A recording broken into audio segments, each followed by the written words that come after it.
ఎవరికైనా ఒక బిడ్డ పుట్టారు అంటే పుట్టుకామెర్లు వచ్చాయి అనే మాట కూడా మనం సాధారణంగా వింటూ ఉంటాం. అసలు ఈ పుట్టుకామెర్లు అనేవి ఎందుకు వస్తూ ఉంటాయి? హాస్పిటల్స్‌లో ఎలాంటి ట్రీట్మెంట్ ఉంటుంది సార్? సో పుట్టుకామెర్లు అనేది జాండీస్ అనేది చాలా కామన్. సో ఆల్మోస్ట్ మనం చూస్తే మాత్రం ఆల్మోస్ట్ 15-20% బేబీస్కి ఇది కామన్గానే ఉంటుంది.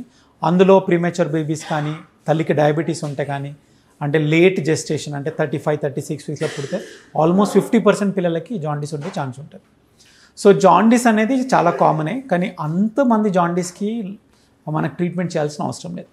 కొన్నిసార్లు ఫస్ట్ డే చాలా జాండీస్ అంటే అప్పుడే లైట్ పెడతాము.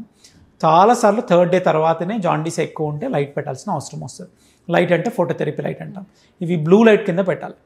ఈ లైట్ పెట్టడం వల్ల 1-2 డేస్ లైట్ పెట్టడం వల్ల బేబీస్ టోటల్ నార్మల్ అయ్యే ఛాన్స్ ఉంటుంది. జాండీస్ని ఎందుకు ట్రీట్మెంట్ చేస్తామంటే, మనం ట్రీట్మెంట్ చేయకుండా ఈ జాండీస్ పెరిగిపోయింది అనుకోండి, మెదడుకి ఎక్కితే తర్వాత మనం రివర్స్ చేయడానికి ఉండదు. ఆ ప్రాబ్లం రాకముందే మనం ముందే ఫోటోథెరపీ ట్రీట్మెంట్ స్టార్ట్ చేస్తాం.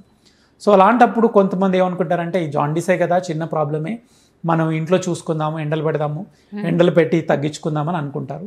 బట్ ఎండకి జాండీస్కి సంబంధం లేదు. మనం ఎండలో పెట్టడం వల్ల ఏ జాండీస్ కూడా తగ్గదు.